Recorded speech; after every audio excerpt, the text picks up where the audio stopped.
Hi, my name is Samantha Walters, and today I'm going to be talking about reconstructing ecological thought through performance, aka Order of the New Hyphae. So, Order of the New Hyphae was an immersive, devised performance that reconstructed ecological thought and more than human spiritualities through the lens of an apocalyptic fungi cult. It emerged from questions of really what can performance offer amidst a climate crisis and how performance reconstructs our relationships to ecological systems.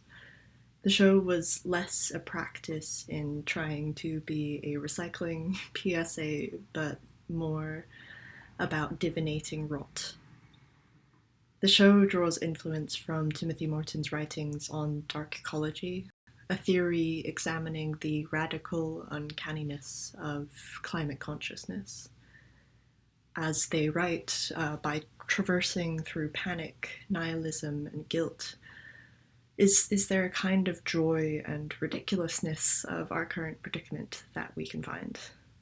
We want to find ourselves in these times beyond seeing nature as some mythicized other, always over there, over somewhere else. With the performing company, Avery, Blake, Tamlin, Claire, Denise, and Vivian, we designed an initiation ritual that occurs over 3 phases. The first phase is an outdoor site-specific performance that took place at Renfrew Ravine, and the second phase was a performance taking place in a more traditional black box theatre space. The third phase then was taking place inside of the audience members' own homes with the help of this ritual book that they were given at the performance, with the hopes that they would then go home and activate that more and continue a kind of practice inspired by the show. Much of the devised work emerges from a system of looping rituals where performance materials collaborate through a kind of contamination. Performances decompose before they're dug up again, and they have all of these ideas mounted upon them when they come out again as this zombie form. And I can trace my explorations of devised performance for this show by looking at the context of dark ecology and apocalyptic eschatologies, as well as the performance methods of occult and looping. So dark ecology as a theory was coined by British philosopher Timothy Morton to describe a means of restructuring human relationships to nature, and considering how awareness of ecology and the climate crisis can bring people into realms of both hope and fear. Dark ecology tasks us with fundamentally reevaluating our relationships to an idealized nature and to face up to the weird loop that we find ourselves in. The human cause of climate change is well known and well documented, but a simple solution is hard to come by. Another key contextual element to my recent performance work has been the idea of apocalyptic eschatology, found in Christian eschatology, in particular the so-called 15 signs before doomsday, a list depicting supposed signs before Judgment Day that was popular in Middle Age Christianity in the British Isles.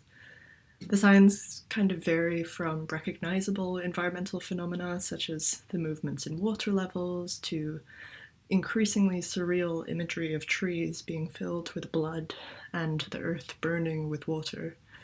So we worked with the 15 signs both as inspiration for text and source for sort of a larger outline of the performance. Going into some of the performance methods that we found and explored during this process, one central performance activity was culting. So culting describes the mimesis and imagination around popular culture cult activity.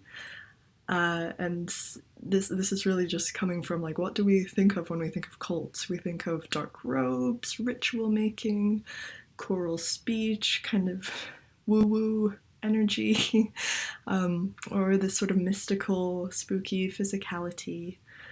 And these activities really toe this kind of line of horror and campiness, which is a space that I love, as it just produces a really weird affect overall.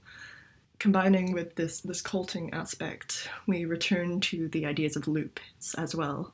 And with this performance method, it's like at the start of the creation process with the ensemble, we were creating a lot of varying content and we were destroying it as well.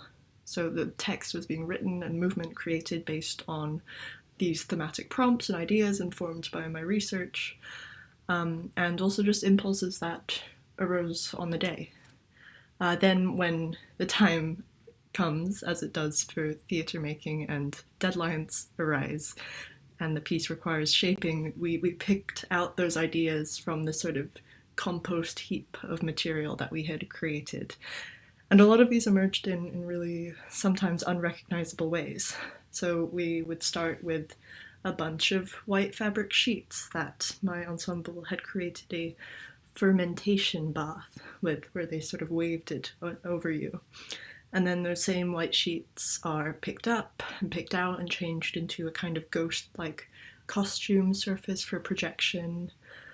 One of my favorite instances was a performer making an offhand comment and gesture about whilst talking about snake jaws in the rehearsal check-in circle. And then that became a monologue and a key aspect within the final show. With all of this, fungi have been a contextual framework and performance methodology for me. Breaching boundaries as they are wont to do, the lessons I've learned from fungi have continually acted as inspiration and framing in leading devised work. Fungal thinking as a performance methodology pushes embodied exploration and a focus on connection between material within these loops. The compost heap becomes one network and seemingly disconnected images a part of the same ecosystem. The process becomes a part of this compost heap too, because I would often try and structure rehearsals in a fungal way that allowed for the natural emergence of energies and ideas. So this is all inspired by the adaptivity of fungi and the openness that can lead to new discovery. Fungi and my hopes for the future performance go hand in hand, because it's an active and open symbiosis that feeds on the rot of previous work, whilst always looking for more questions than answers. It is weird for the boundaries between people, between performer and audience, outdoor and indoor, to become blurred, because the way we think in our day-to-day is that trash lives in one place and greenery in another. And both the outdoors and studio performance spaces that we explored seek to reconstruct these ideas. Returning to Morton's theory on dark ecology, we are most ecological when we exist in the world as we are, in all of our anthropocentric, post-human, more than human glory. Our care for ecology is not only seen in acts of recycling and cleaning, but in destruction and rot as well. Performance here provides a rehearsal space for the ends of worlds, as well as a space to share in our combined grief and joy. Thank you for listening to me today, and I would now like to show some video clips from our final performance.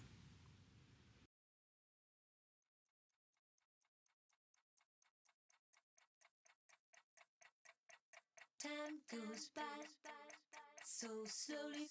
Time goes by so slowly. Time goes by so slowly.